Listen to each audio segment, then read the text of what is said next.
This is how it works. You start out with a whole bunch of money, and the longer you go over time, you're going to end up losing all that money. And you see in the bottom left there, the more spins you have, you get occasional wins, but over the long term, the more and more spins you have on that slot machine, it is not a question of if, it's an automatic that you're going to lose all your money. Okay. And the reason why this matters to you, the people of New Hampshire, okay, is before this presentation, I did some investigation into your state lottery regulatory bodies and how much money the people of New Hampshire are losing. Okay.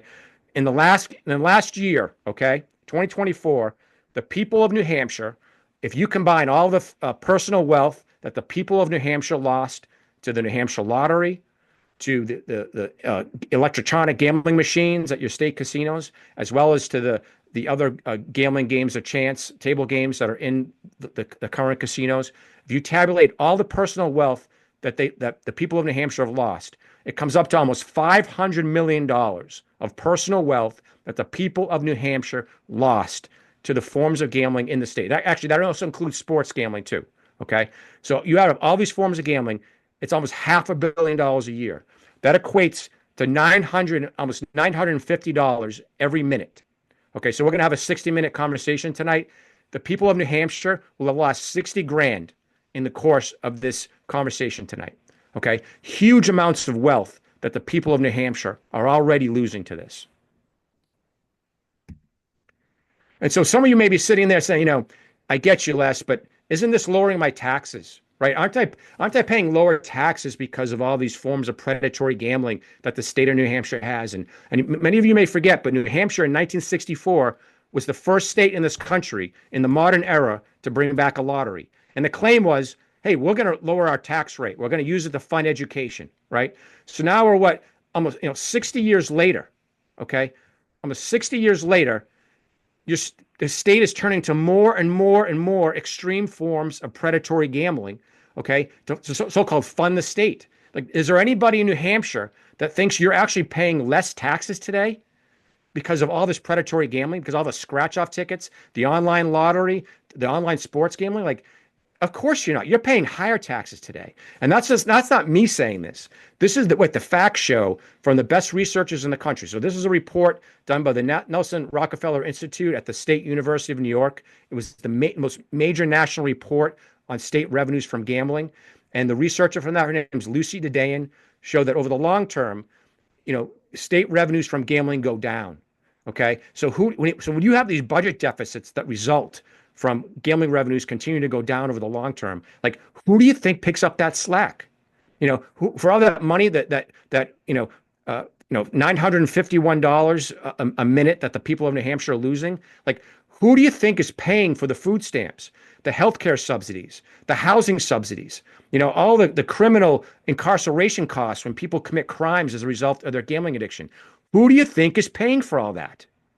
You are. You, the taxpayer. So you pay even if you don't play.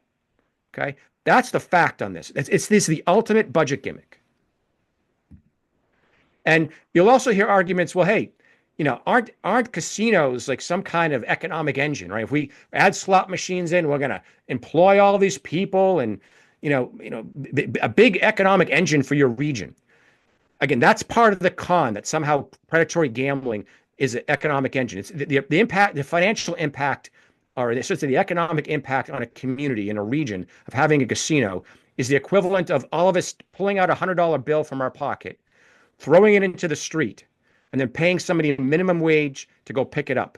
Okay, it's a sterile transfer of wealth from millions of people's pockets into the pockets of some very wealthy people who own the casinos. Okay, that's the con. All right. And when it comes to the idea that there's a job element to this, so this is right from the state of Pennsylvania, which, like New Hampshire, has embraced predatory gambling in a major way. And we touched on the introduction of a self-exclusion program in New Hampshire as one of the bills that's being proposed. Well, Pennsylvania already has a self-exclusion program. Okay. And what self-exclusion is, it means if you're an addicted gambler, you have to go into the casino or apply with the state to say, I'm addicted to this product. You need to ban me from this business, okay? The casinos don't have any legal burden to ban you. You, the individual, have to go in and ban yourself, okay? So roughly the amount of gambling addicts that actually ever go in to ban themselves. It's only 10% generally of citizens who are addicted to gambling actually ever even use self-exclusion. Okay. But how this connects to jobs is you go on to the Pennsylvania Gambling Commission's website. Okay. There's roughly 15,000 people in that state who work at the state's casinos. They have like 10 or 11 casinos statewide. There's about 15,000 people that work there, part-time and full-time. So including even the part-timers.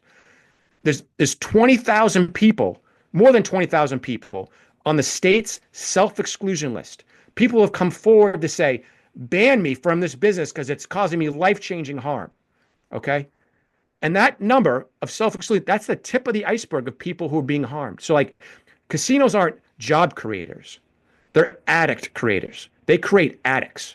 That's what you're doing in your community. You're creating addicts in your family and with your coworkers. You're creating addicts in your neighborhood and in your community. That's what this business is based on. All right. So the answer to the gambling industry, what the gambling industry is going to say, hey, we have all these responsible gambling programs. We love responsible gambling. March is going to be responsible gambling across the country.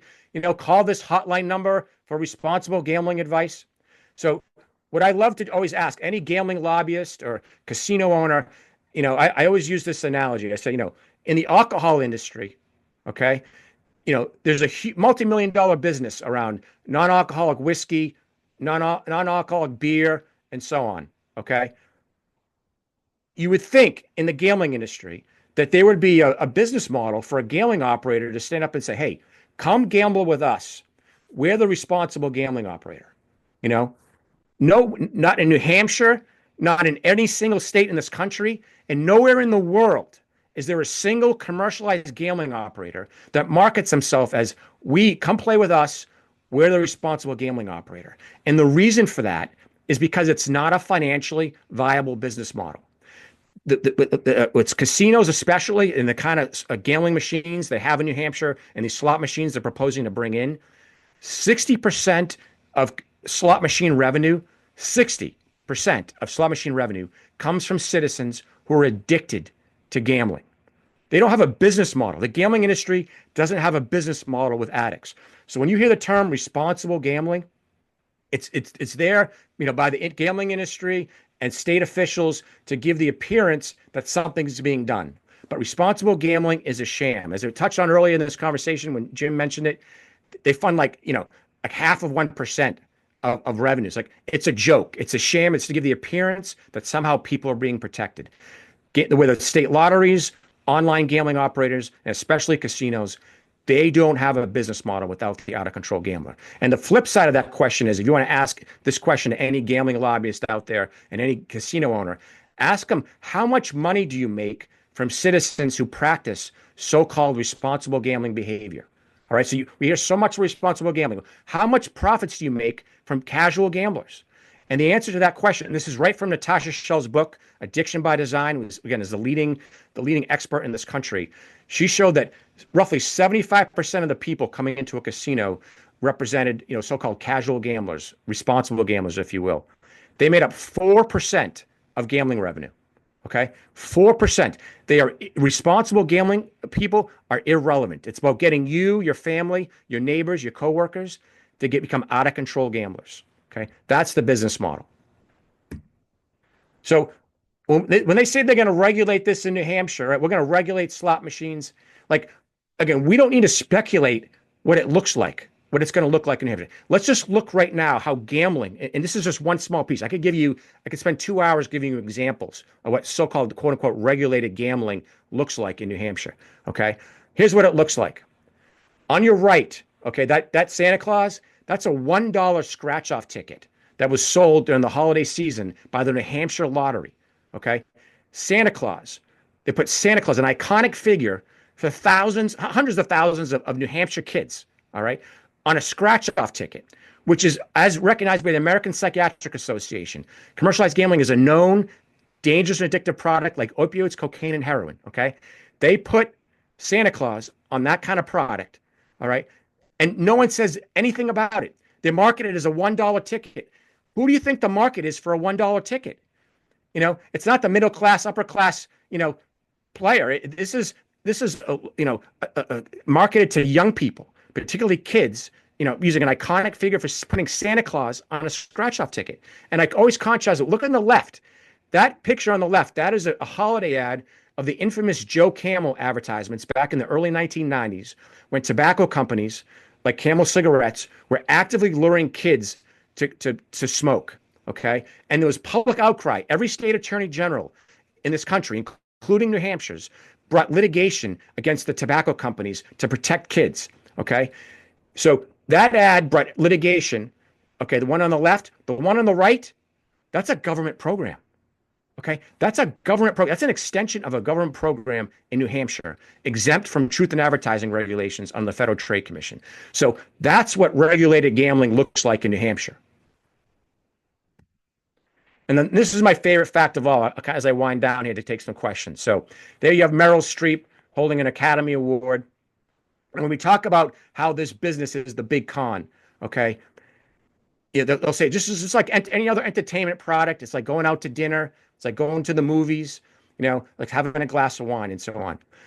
Predatory gambling, commercialized gambling, whether it's slot machines, state lottery games, online sports betting, you name it. Commercialized gambling is the only product in the world where the people that own it and promote it don't use it.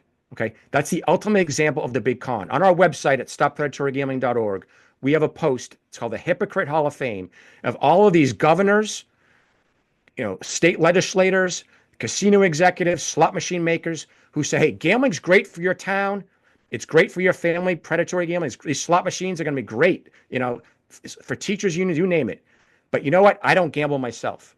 Okay. Well, Meryl Streep, she watches the movies she makes. All right. Robert Mondavi, when he was alive, he drank the wine he made. The local restaurant, the Common Man restaurant, the chefs there, they eat the food they serve, they cook at the Common Man. Okay. This is the commercialized gambling is the only product or service that they don't use it. And that's because it's a con. They know they're going to lose their money. So the last thing I always end with here is, so they'll say, Les, I get all this. I'm totally with you on this. But hey, isn't the toothpaste out of the tube, right? What can we do? How can we make a difference on this issue? All right. So the answer is forget gambling for a second. If there was a toxic toothpaste, all right, that was causing life-changing addictions in tens of thousands of New Hampshire residents, that was causing citizens to lose $500 million every year of their personal wealth, that was hurting families, causing divorce, causing people to commit crimes, causing all kinds of human dysfunction, human misery. We wouldn't say, hey, let's just put that toothpaste back into the tube. We would take that toothpaste, we would throw it in the trash, and then your state attorney general and the best plaintiffs' lawyers in New Hampshire would hold these companies liable for the harm they caused. Okay. And that's the kind of business we're talking about. Commercialized gambling in New Hampshire has failed in a major way. It's one of the biggest public policy failures of the last 60 years. And that's the debate they need to be having in New Hampshire.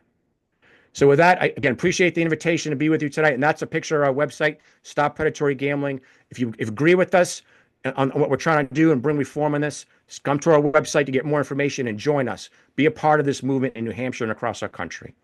So thank you very much for the privilege of being here. All right, thank you so much, Les and Jim. First, we want to focus on questions just about Les's presentation. Let's do a couple minutes of that. Jared, what do you got?